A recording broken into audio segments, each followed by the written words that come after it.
At its core, consciousness refers to our awareness, encompassing thoughts, perceptions, and feelings that shape our reality. This deep and multifaceted subject has intrigued philosophers, scientists, and spiritual seekers for centuries. Our guest today is a best-selling author, spiritual leader of the Heartfulness movement, environmentalist, and entrepreneur. A pharmacist by trade, he's here to share how he blends science and spirituality to provide a profound understanding of the purpose of human existence and how to foster a more peaceful, joyful, sustainable, and healthier world.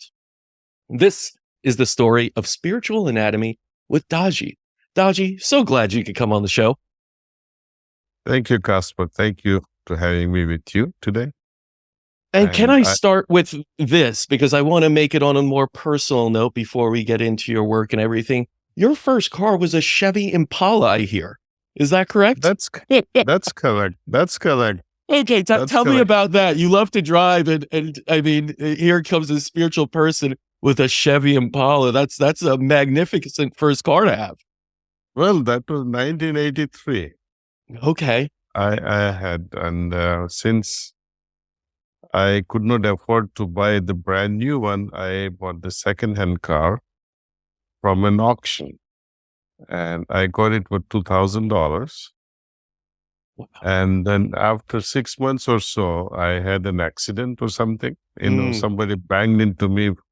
I was making a left and he was showing a wrong signal and straight coming into me. Ooh. And that's how I lost my Chevy. Well, you got to drive for a little bit, and it's remarkable that the first car was such an iconic Impala, used in so many songs and everything else. But let's go beyond the cars now and go into your story, your history a little bit more, because I find it fascinating that you started off as pharmacist, which is a very biochemical, scientific mind. And then you ended up this spiritual leader, moving and inspiring millions. What was that kind of transition from this science mind to this spiritual one? Well, CASPAR, I always had this spiritual bent of mine, always. And even while studying pharmacy and then graduating out of it and doing the masters in pharmacy, and then later on practicing as a pharmacist, something forces you to do something. Is here to earn money, right? And but while doing my professional services, even as a pharmacist, I remain at core a spiritual person, because spirituality doesn't rob you of the things that you do in day-to-day world. You may be a scientist, you can be a doctor, you can be a housewife, you can be a bus driver, or you can be a janitor. But as long as we perform our work with the awareness at a different level, that you are also doing something out of joy, something out of duty, something out of a higher call.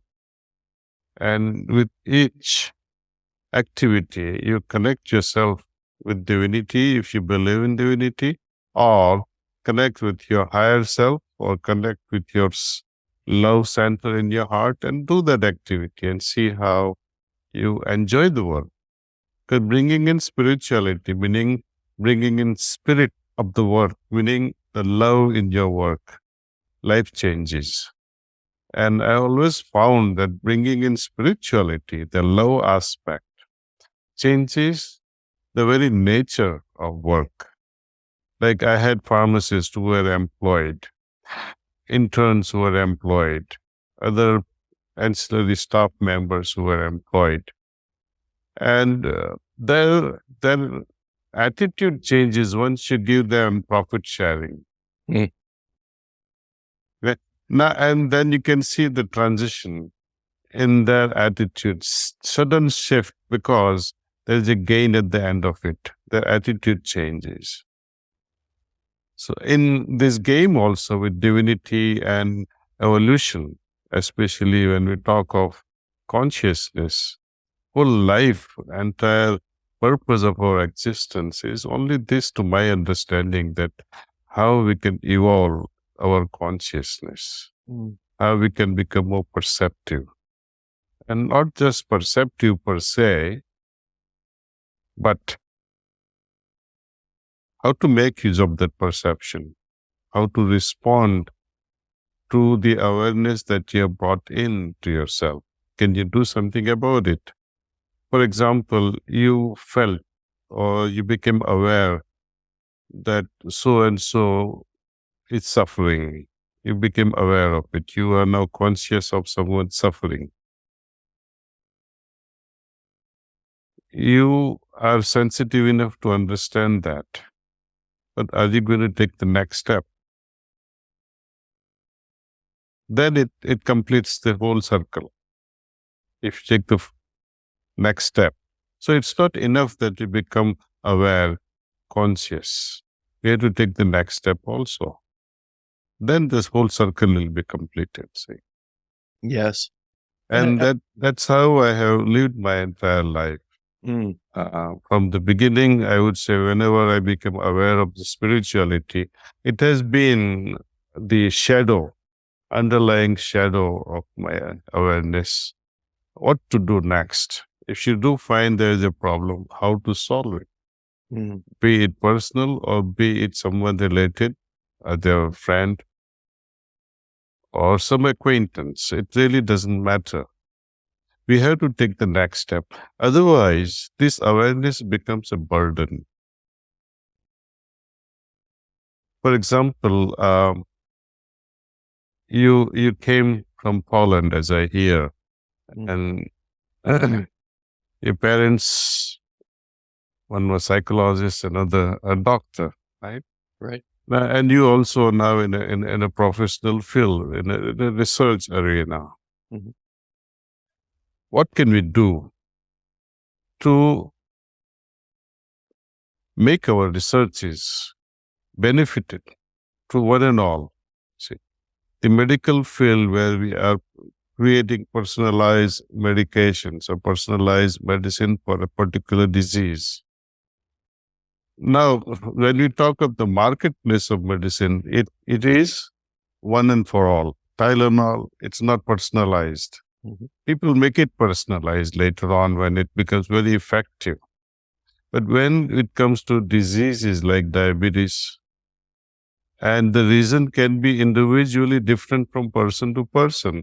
Similarly, cancer, the reasons can be absolutely different. And how we target all this medicine.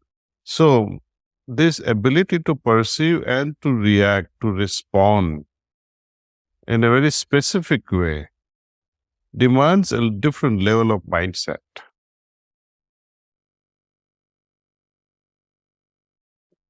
Now, So, education also has to be at that level. right.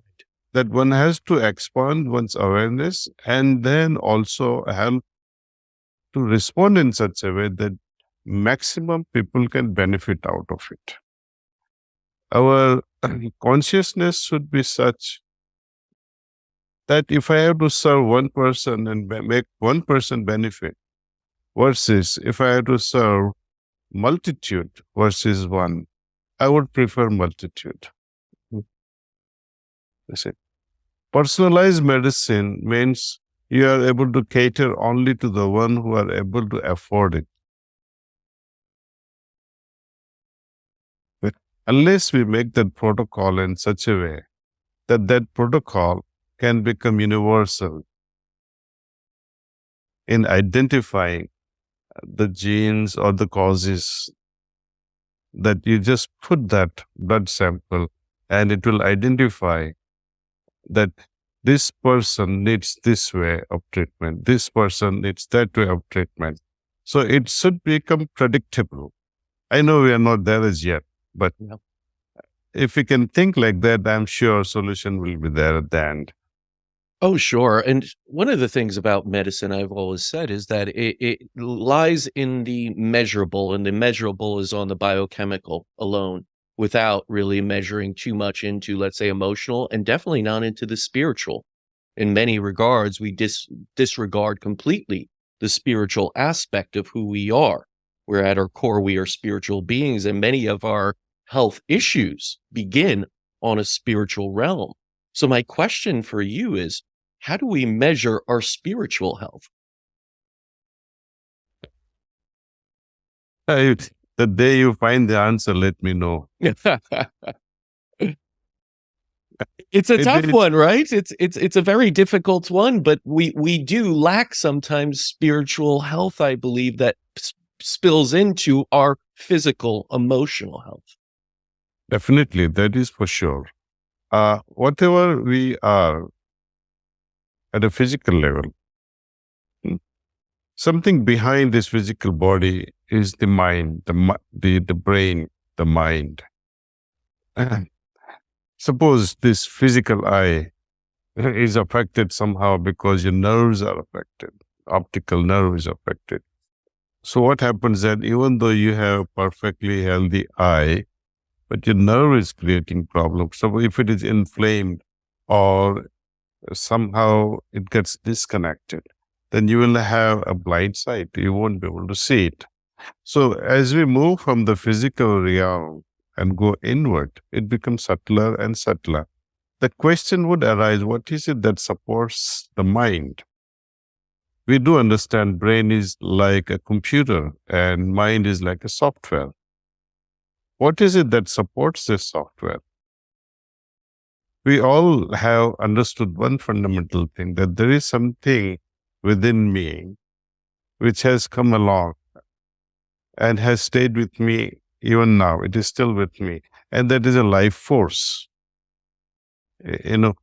We have witnessed as soon as the baby arrives and delivered from mother's womb, baby begins to cry. And that's a sign that some life has come, some life force has come along.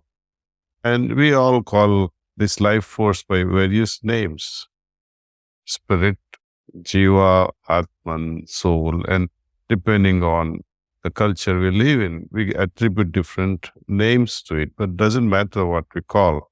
If baby was not crying at that moment, doctors would go crazy. Nurses would run around everywhere. Let's make this baby cry, make the baby breathe. Mm-hmm. So they tilt the body upside down and try to stimulate the breathing.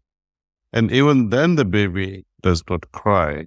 It means life force has not come along.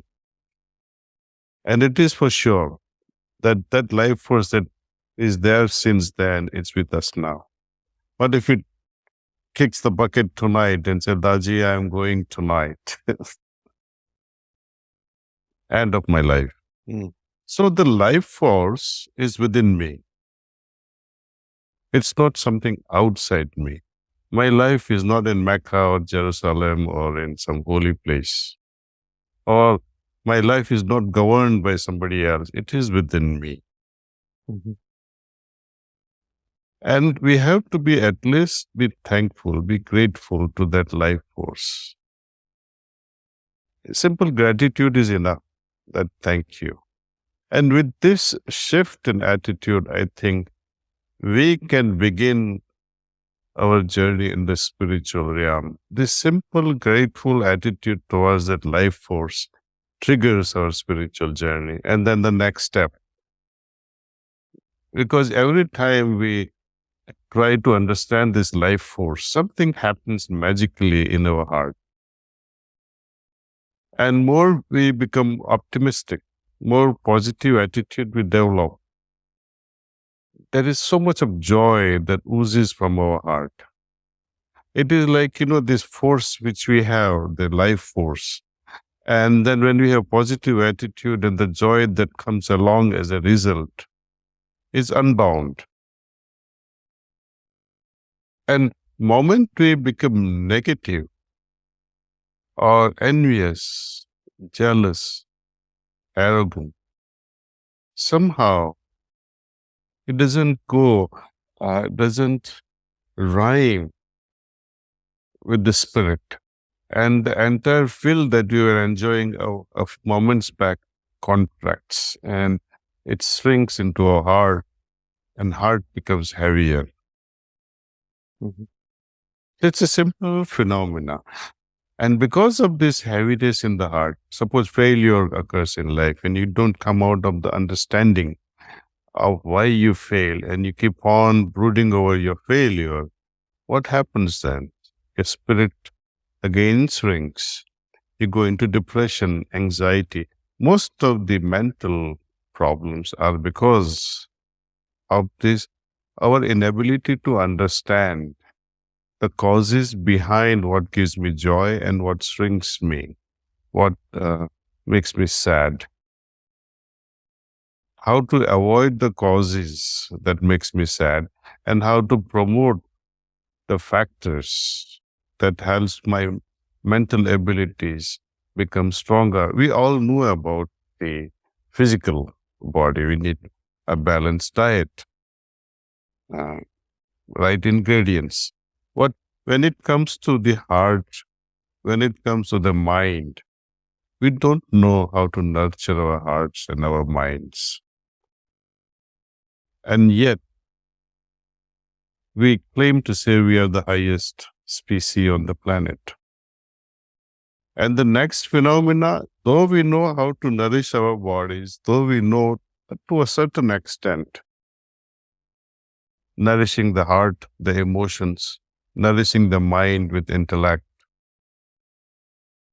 we have limitations there. But when it comes to spirit, we have no answer at how to nourish my spirit, how to nourish my soul. And once I learn the art of nourishing my soul, it will nourish the heart, it will nourish the mind. And with this combination of balanced diet, proper exercise, and bringing in meditation with transmission that nourishes the soul, changes the life itself. Do you find that meditation practices are a necessary piece in nourishing the soul? Should we all be practicing meditation to counterbalance perhaps the frenetic pace of life, technology, information that comes at us? You see, I've been practicing this since 1976. I have seen my colleagues meditating, friends meditating. Simple thing I share with you, CASPAR, that when you and your spouse, your children, just think of a moment when you are sitting together and meditating together. Imagine the amount of energy it creates and harmony it creates. Right? Many families coming together, sitting peacefully around a tree, just closing your eyes and remaining in silence for a few moments. Imagine children in a classroom. Before they begin the class, they remain relaxed, peacefully, drawn inside and waiting for class to begin. Right? Even if you don't believe in God, just closing your eyes and sitting silently and enjoying those lovely moments that you ever had in your life, recalling that again and again and cherishing it in your heart. I think that does so much of a healing also to our bodies. You become very peaceful, and with the peaceful heart, peaceful mind, and love oozing in your heart, I think even when you are dying, you will not feel that you are dying. You will wait for something grand to happen at that moment. You will become fearless because now you are moving into different world, different dimension altogether with confidence. So not just the life impact, but one worries, most people, even yogis, so-called, they remain either afraid or not afraid. And once you have this understanding that my life force, which is within me, it was there before, but it became incarnated within me. and it will move on later on also. So there is no end to this life force. So when the life force is not going to end, what am I worried about? Why should I be worried about? I found that a number of people that find themselves sick and unhappy, at their core, they could receive treatments. They could go after the physicality of everything, like you said, diet, movement, all these different pieces. But at the core, they lack purpose. Even if they obtain health after being in a disease state, without purpose, they find themselves back in disease state. Is meditation a practice that connects one with purpose? Is that something it can, one can obtain? Because people often ask, how am I supposed to find my purpose? Yes. In the beginning, I have seen people do come to us for meditation with known intentions that they would like to have peace of mind. Some people come to us because they are grieving because so-and-so whom they loved had passed on. Various people, they come, somebody is terminally sick and they want some peace, some stress-free life, worry-free life. Everyone comes for their own personal reason. Right? But here, as we meditate, we develop some wisdom and understanding that, okay, I did come for peace of mind. I did come for some joy in my heart. Now, having attained peace and having attained joy, what next? The goal keeps on receding and you become more and more a craving. You begin to crave for higher and higher level of, I would say, joy, higher level of peace. Because, this peace also, it's like a spectrum. High frequency peace, low frequency peace, There is a joy also has a different frequencies. I think, the joy that you get out of having an ice cream versus joy of having discussion with your beloved, or joy that you have just sitting silently with your beloved. They have different spectrum, different resonance, I would say.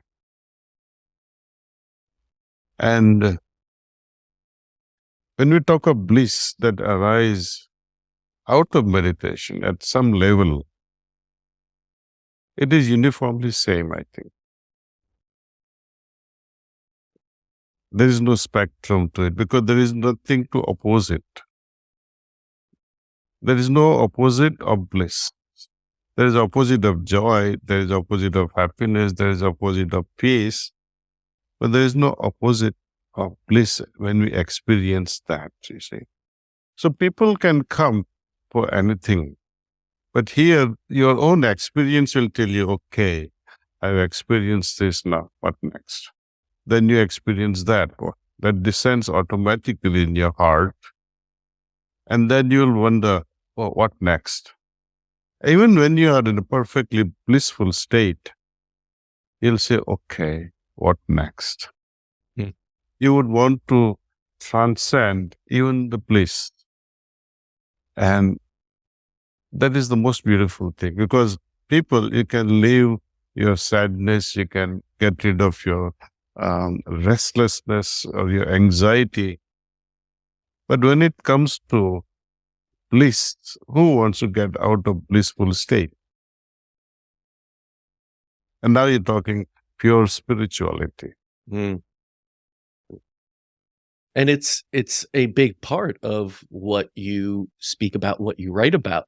Your book, Spiritual Anatomy, it's a very interesting title, because most people, when they think of anatomy, they think of the physical body. They think of, oh, you need to go to medical school and cut open cadavers to understand the anatomy of oneself and what goes on inside of our bodies. But you wrote a whole book about this idea of a spiritual anatomy.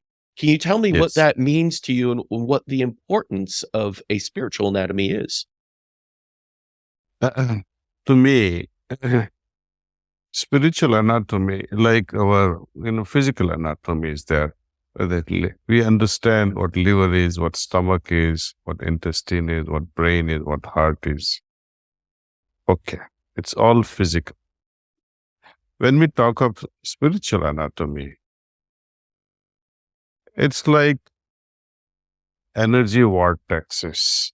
When I say there is a heart chakra, or there is a fire chakra, or there is a water chakra, are they there as a fire, or are they there as a water? No. When we describe that it is located 3 fingers above left nipple, the fire chakra, and 3 fingers below, if you go, it's a heart chakra. Would you find all these things within the body? Though they are located within the body, but you cannot physically find them because these are energy vortexes. Right? It's like longitude and latitudes on the planet Earth. Do we see the lines drawn everywhere? No. But it's an arbitrary understanding that this is longitude, Chicago is on this longitude, and it's on this latitude, but it's not drawn. Similarly, all these chakras are not there as organ, but they are there as energy vortexes, and they can be felt. At some chakras, you will find energies vibrating, moving in particular oscillation. At the same time, either it be clockwise or anti-clockwise motion. Mm-hmm. That's one. Second thing, your consciousness will change, definitely, at each chakra, at each energy vortex. The emotions will be different. Your moods will be different. Your inner experiences will be of a different nature at each chakra. And that means your consciousness will also change. For example, the peace that we just talked about, how it changes in its frequencies and its resonance. The peace that you feel at chakra 1 and chakra 2 and chakra number 9, it will be of a different nature. Different, you can palpably feel, okay, yes, this is different. But can I say that I would like to be on the chakra 9 here and now and experience it? No.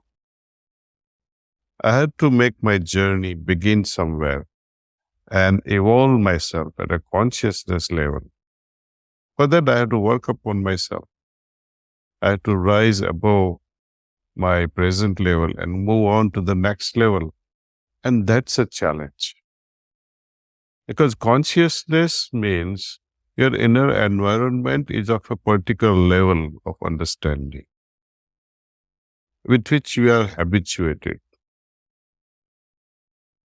Moment certain things are to be changed, your inner environment is to be changed. You will not like it. There will be so much of resistance.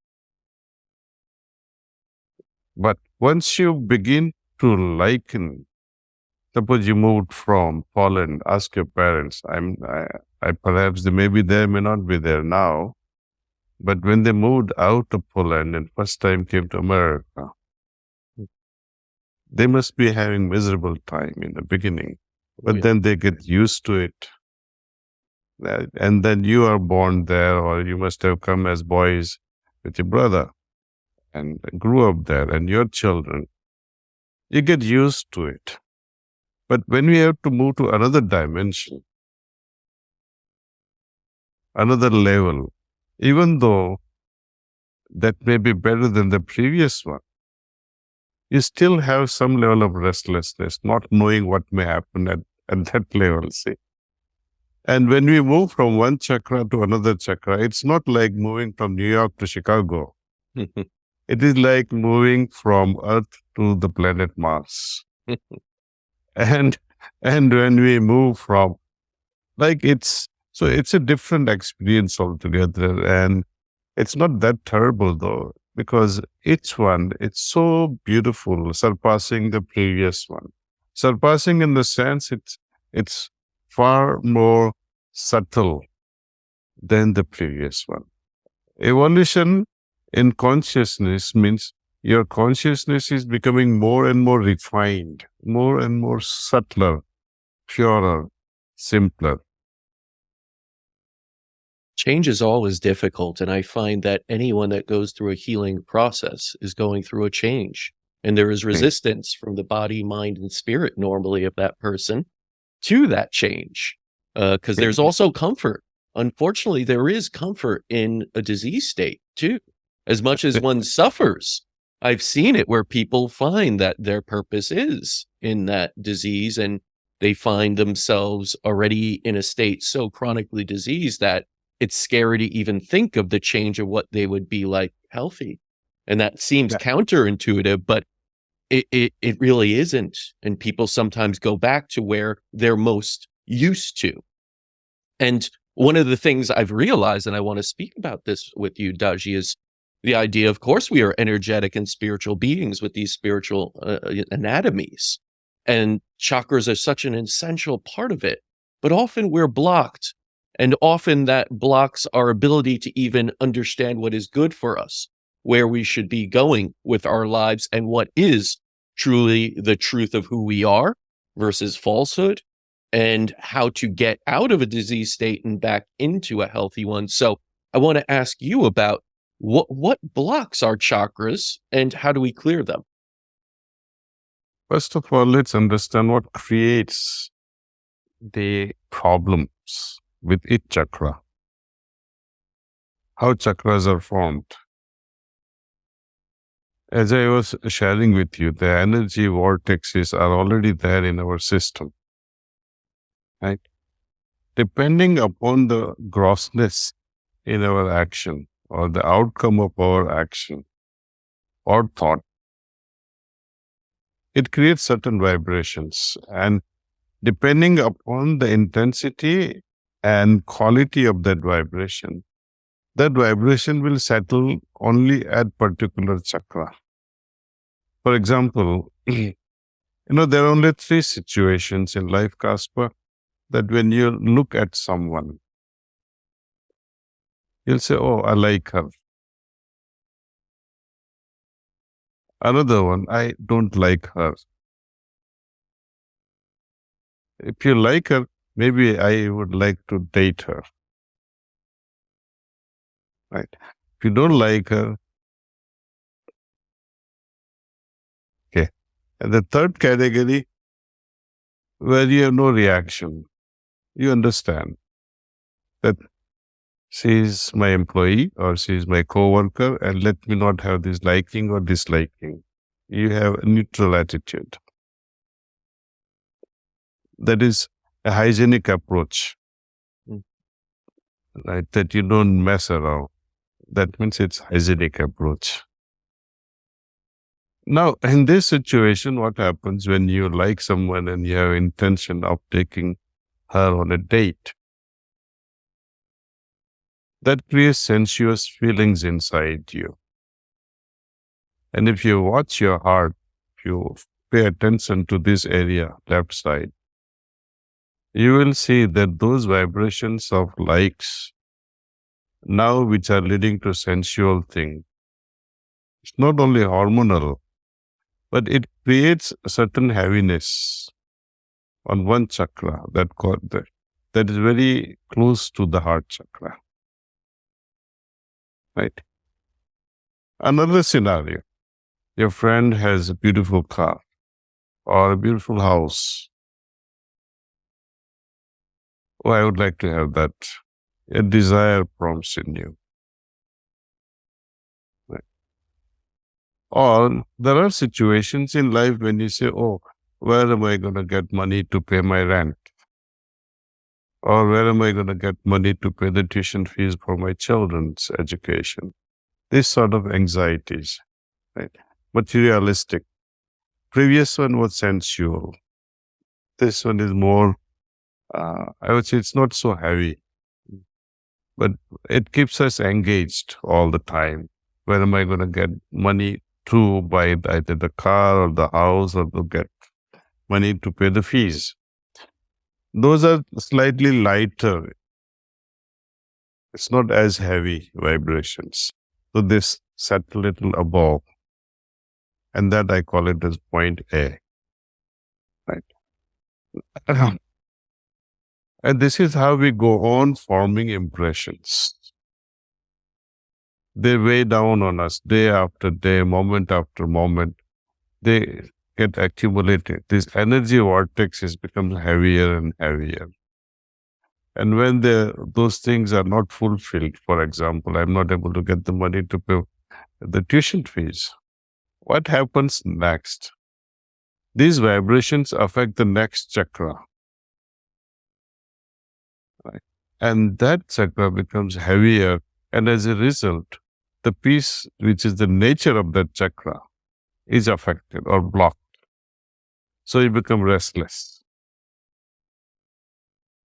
And when you continuously remain restless, what happens then? It affects the next chakra. You become irritated.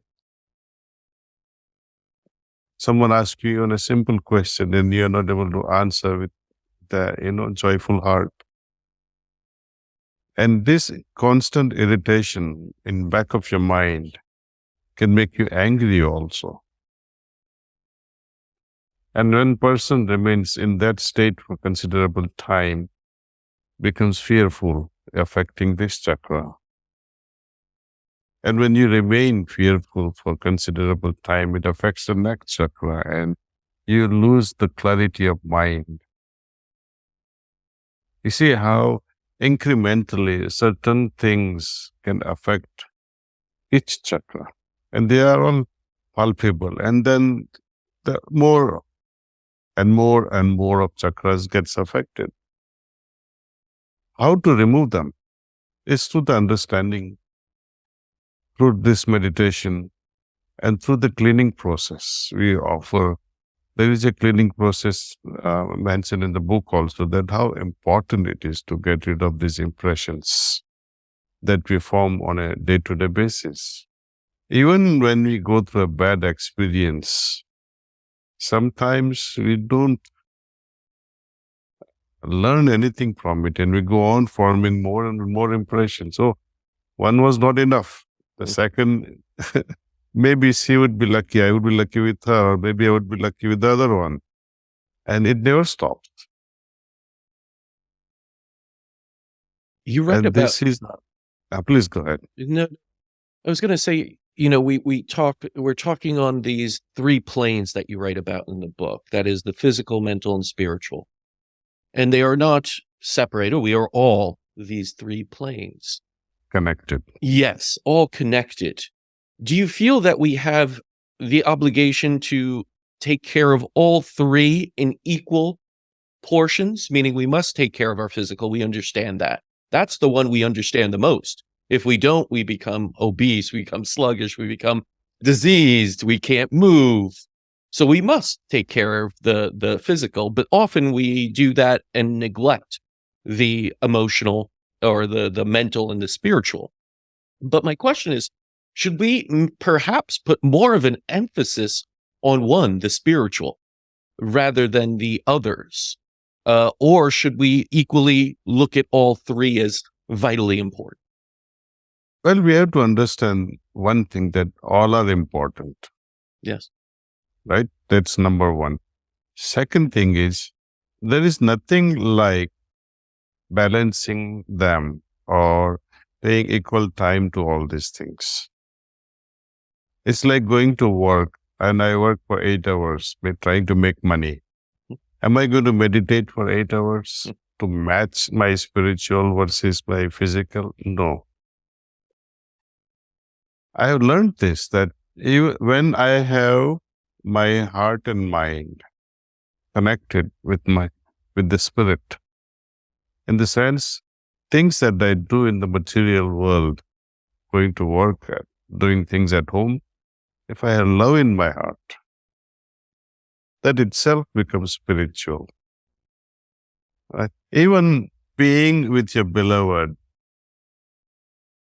and doing all those things that you do in a romantic way. And if your heart is truly connected with the divinity, that very act of romance can become divine, spiritual. So there is no limit to it. I would say we got to integrate spirituality into everything that we do in day-to-day life. And that's not very difficult. Mhm. It only means I have to have my one eye focused towards the heart and allow the Lord or God, if you believe in, or as I said, if you don't believe in it at all, allow the spirit, your inner joy, love, radiate through your work. And you'll see a big difference. The very work becomes worth working. Otherwise, what happens there? I have seen people working, but at the same time complaining all the time. And such people cannot grow, either materially or spiritually or emotionally. I give you another example. People or the laborers working in the farm, they keep complaining, oh, I had to work all day working for this bastard, or, so and so. They curse the boss who has hired them. And you have entered his farm willingly, but you still curse. You work whole day and you keep cursing. Versus a person who just does the physical gym, going to gymnasium, doing perhaps less amount of work, or even doing more physical, strenuous exercises. But the attitude in both the scenario is different. The laborer in the farm, he thinks that, oh, I'm losing body and I'm, working so hard. On the other side, the person going to gym thinks I'm going to benefit from it. So it's all in your thoughts also, your attitude, your belief that takes over and changes the cellular environment. Somehow, we are not able to explain how the positive attitude or the right attitude changes our chemistry. The entire thing depends on that. And that is why perhaps, even if you consider God as placebo, still it will help you. Okay. So it's good to integrate spirituality into material life and be benefited. If diseases can be cured with simple placebo, why not? Our problems in life, if it happens, it's good. Otherwise, Well, we know the placebo is incredibly, incredibly powerful. I mean, there's so many studies about this, how, you could provide someone with what is a sugar pill, but tell them it is a pain medication, and suddenly terrible pain is gone. And so if we could utilize that same placebo, which is really just a belief system within us, with our spirituality, with faith, with other things, and a belief in a better world, and ourselves being able to heal ourselves, I feel that's incredibly important. But the counter is that many people are complaining today, Daaji. Many people are suffering at their own accord, saying, oh my goodness, this world, look, war, economy, politics, it's always in our face more and more. And I hear almost at every table that I walk by in a restaurant in New York City, complaints, fear, negativity, talking about other people negative. Have we lost our way in some ways on the spiritual levels and just kind of found ourselves in a physical world where we find things very wrong? Do you find this is the trend we're going in, or is this just maybe an up and down, or are we truly just, seeing this and maybe picking it out? What is it in the world right now that seems that things are wrong, but maybe they aren't? It is human to suspect. It is human to doubt. It is human to demean others. It is human, unfortunately. We have to become humane. Mm. Simply from animalistic human level, we have to become humane and develop this quality. And once we start looking at others with a positive spin of mind, we will never learn things. And as we are leading this modern way of life, and where we are becoming more and more independent, children also, they are more independent than we were to our parents. Hmm. You see, we were completely dependent on everything. Even a simple advice, whom to marry, Papa, or what food should I take today, what should I study today. They don't force you to do anything wrong, or they don't even force you to even know what is right, but they give you advice, and we sought advice infinitely. Today's children don't. They think they are sufficient. And when you think you are sufficient and perfect, there is no chance for further improvement. And this is the problem, that when I am perfect, where is the need for improvement? Hmm.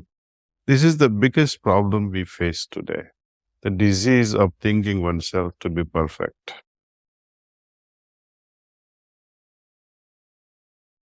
The dependency is gone. Yes. We depend on teachers for learning things. Now with this Google and AI, who knows, will we depend? And in fact, we try to argue. Sometimes the patients would come with a big list of side effects that they have downloaded, Mm-hmm. and they come and argue with you. We say, okay, it is my job to tell you what is side effect. You don't come and tell me another 100 stories of it. See? And if you're going to argue with me to a pharmacist about your side effects of medicine your doctor has prescribed, you go to a doctor and break his head for half an hour or so.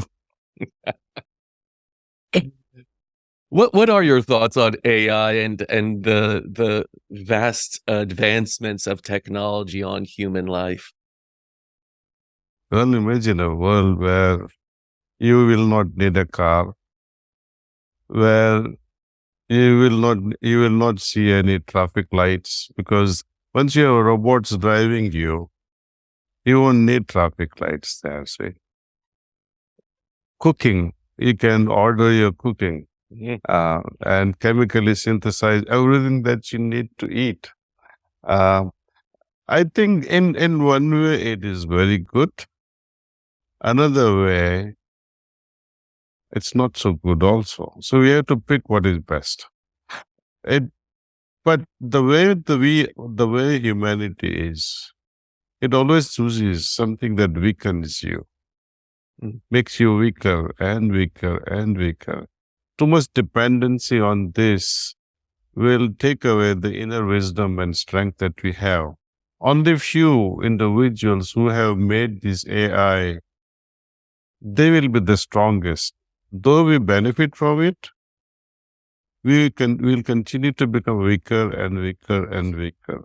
Mm-hmm. And that population of AI creators, technology creators, let us see, there will be 10 million people or 100 million people. The rest of the billions will not be as good. They will be simply, as they say, a driver in a driverless car. Mm-hmm. You got to read that book by Vivek Wadhwa. He has brilliantly written, and that is the situation we are getting into. There is a driverless car, driverless world, and we want to be the driver in it. How is it going to happen? So this AI and the technology, it is great. I think it will, if we can take the benefit of it and the time we save. Imagine phone calls we used to make in 70s or 80s. Now we are able to chat. not only chat with our friends and others, we are able to even consult medically. We are able to get the advice over the phone. You take a picture of a plant with a disease and you are able to send the picture and you can say, okay, you spray Right. this medicine. You don't need even or to go to shops also. Now, who knows, in the future, they will just beam me Scotty and the material will come right in front of you. So there are great advantages, but what will you do with the time that you save? Do you have a great plan? If you don't, then the time you save and you're doing nothing will only going to destroy you. So we have to become smarter than the technology, become wiser, and explore spirituality sideways. Make it integrated part of existence. Then there is fun. I completely agree with you, Daaji, that these things are not inherently evil or good. They are, in a sense, neutral, as most tools are. It's how humans use them. It's how we choose to use them. My father always said, in the hands of a trained surgeon, a scalpel is life-saving. It can cut you up and but in the hands of most people, it is a murderous tool. You know, you cut people, they bleed out, and they don't know what they're doing. So without the skill set and the intention of helping others and value added to the world, then tools, of course, can be a negative thing. But if we put great intention to it and learn the skill set with it, that it can add value, that becomes a wonderful tool, life-saving. So Yes, it's both. it's true. It's so true. That's true. So true. Daaji, I wanted to ask you, because many of us live these very busy, hectic lives, and we're speaking about these practices such as meditation, gratitude, and we do speak on the three planes, that we can't just look at one, physical, mental, spiritual. We have to look at all of them. What are your tips to incorporate, healthier practices for all three levels when we do live such busy lives? Well, one has to somehow masterfully regulate it in this busier schedule that we all live in. Make use of it. Directly involving spirituality or creating a separate timing for it is not very, I would say it's not very difficult. Mhm. How difficult is it to close your eyes for 10 minutes and sit silently? Is it difficult? No. But do you really want it to happen?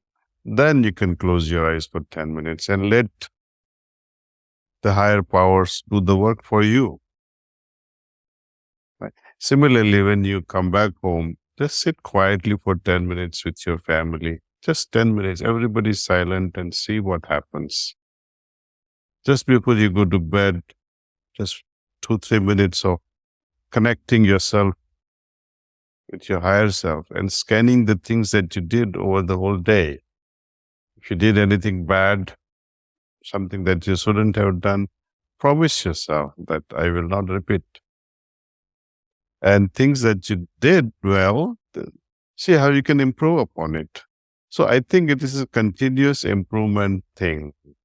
And moment you close our eyes in the morning, you know what generally happens? You scan your day's activities before time, and you're able to discard things that you would be forced to do, or things that planned that you are supposed to do, but in your mind you think that this is, I should not waste so much of time on this.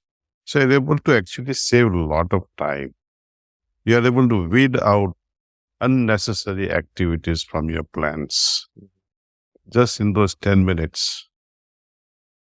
And if you're a businessman ordering few things here and there for your stock, then too you will be able to feel, I should not stock this. It's not as profitable. Or I may buy this from different vendor than the previous vendor. All these things come across in your mind. Because meditation means, it doesn't mean that you are thoughtless all the time. There will be thoughts. And there will be moments when you transcend the very mind itself and you feel so peaceful. Both those are the very few moments out of that 10-15 minutes. But that's why we close our eyes for a few minutes, so that at least out of those 10 minutes, I will have 30 seconds of transcended mind that gives me so much of freshness. So, to all the listeners and viewers, I would say, try this half hour if you can. Otherwise, 10 minutes, it's all right. Meditate with transmission and see how it changes your consciousness, and hold on to that improved consciousness day after day and see there is continuous improvement.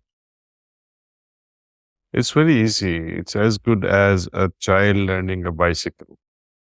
At the beginning, a child falls from the bicycle, bruises the knees. Here, there's nothing to bruise your head anyway, only closing your eyes. Later on, the child, he drops the three wheels, right? He has the supporting wheels and then starts to ride a bike on two wheels, rides to the school with friends, is continuously paddling, singing songs, let go of the hands also. At the same time, watching traffic. So if a child can merely paddle and go to school singing, we can also, with our awareness, with our consciousness, keep on paddling with this inner heart's feeling and continue doing what we are supposed to do in the outer world. So it's only focusing your mind, focusing your heart, your joyful heart, and doing other things in the external world. That's all spirituality is about. It's not very difficult. You don't have to become a monk and leave your wife and parents and stay in some Himalayas. No. It's within. My soul, my life giver is within me. It's not in Jerusalem or Mecca. It's within me. Explore that.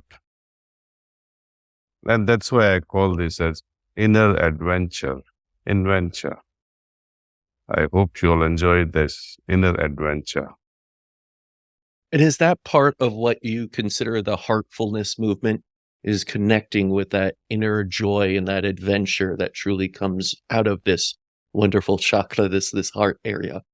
Yes, Caspar. That heart is everything in our existence. Everything that we do, I think it reflects the nature of your heart. Many people come to you and say, that fellow is so-and-so, his heart is like that.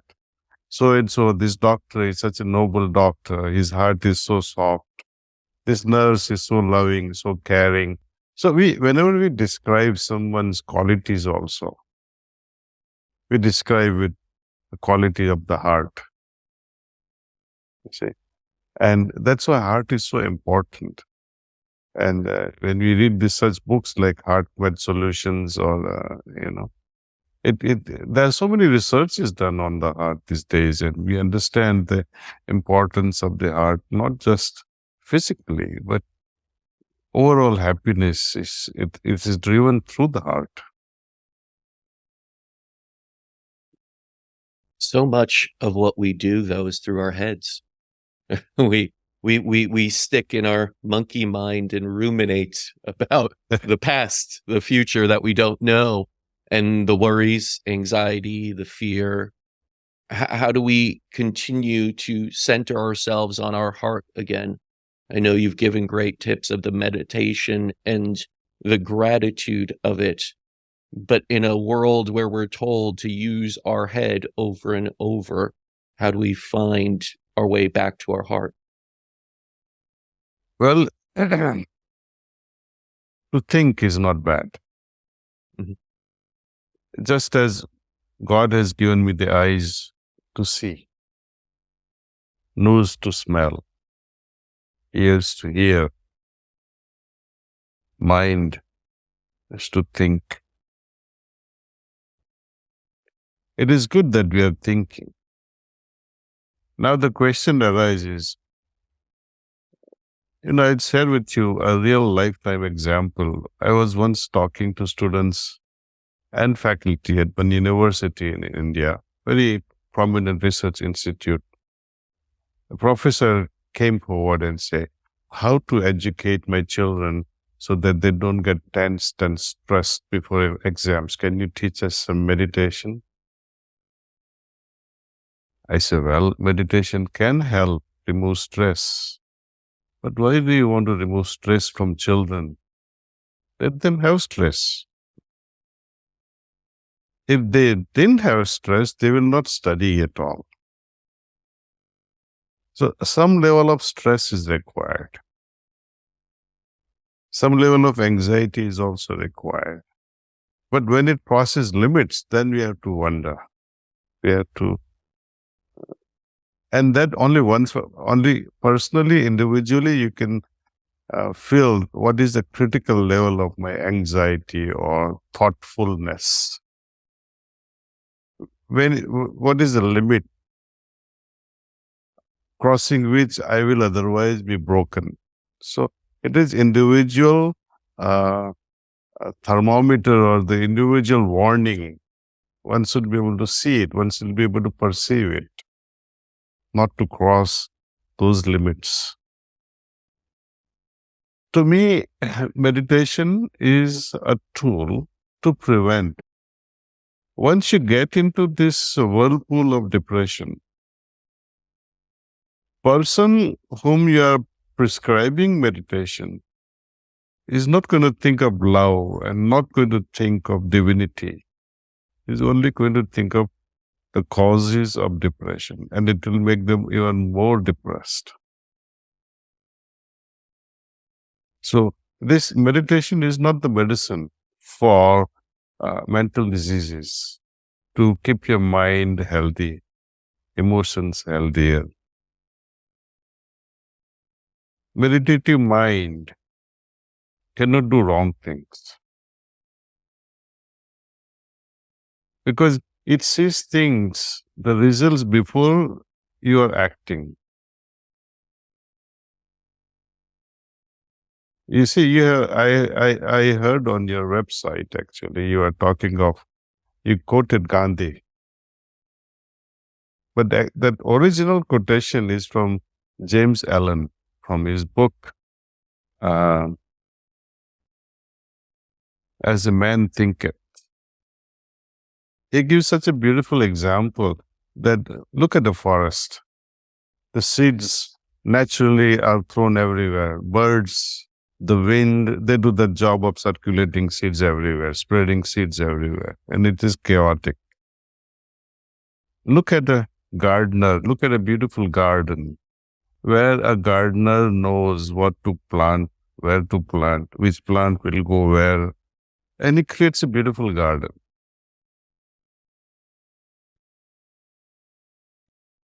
We can create a chaotic forest in our mind if we don't become gardener. Gardener is the one who knows which thought to cultivate when. Right? So it is not just and he also says, James Allen, that the results, either they are favorable or not favorable of any action. If they are favorable, you are happy. So the rightful action gives the rightful results.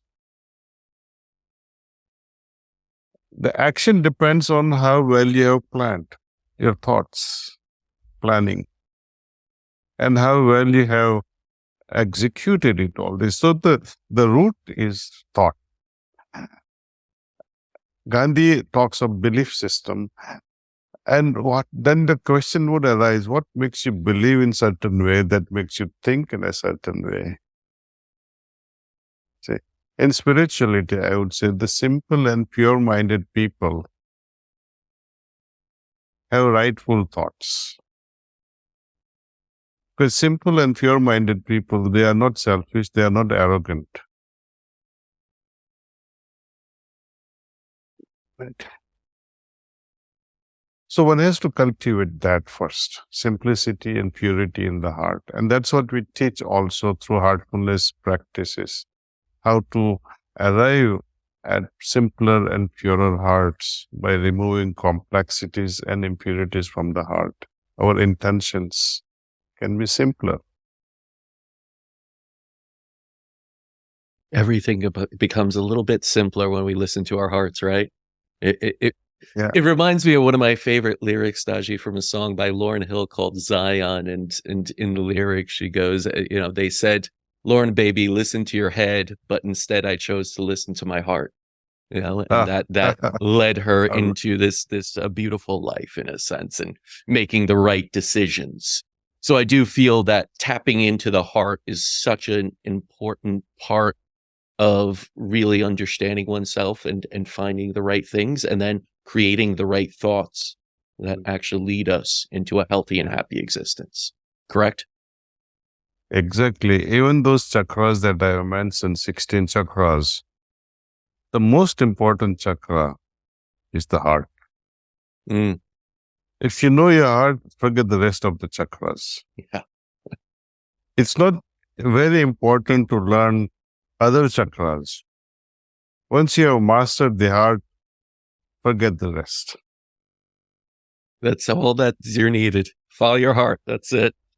Daaji, I want to ask you a final question here, and wrap this up. Is what would you want readers of Spiritual Anatomy to take away from reading the book? What would be the core essence, the thing you'd want most that readers pull out of this book?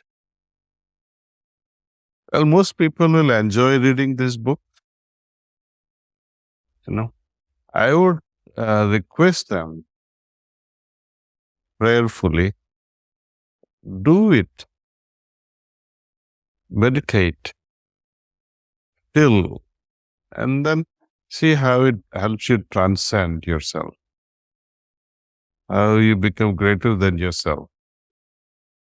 Inside, you should feel so happy that you meditated and you felt so good about it. So, at times, when we read books, we feel that it's enough. It's like, I've given the example that, you might get the knowledge of each chakra, or you might get the knowledge of God, for example. Somebody say, oh, this is God. Okay. Have you become godly out of it just by seeing that statue of a God? No. Have you become wiser just by looking at the map? You have a map of going from New York to Florida. It's not going to help you. You have to travel and experience. So this inner journey, I have written as much as I could from my eyes, from my perspective. Your perspective can be different. And it will be great actually to experience it individually, because what I have written is my experience. And I wish you experience something even better. You may be able to write something even grander than what I have tried to explain. But never be satisfied by reading a book. Experience and move on. I love that message. It is all about the experience of life, the journey of life, the blessing of life. Yes. Daaji, thank you so much for sharing You, your CASPAR. story, your knowledge. It was incredibly inspiring, and I think all the listeners here are very blessed to have heard this. So thank you. Thank you, CASPAR. And if you're listening, check out spiritualanatomy.com and Daaji.org. That's DAAJI.org for more information and to read this beautiful piece of work. And until next time, continue to write your own healing story.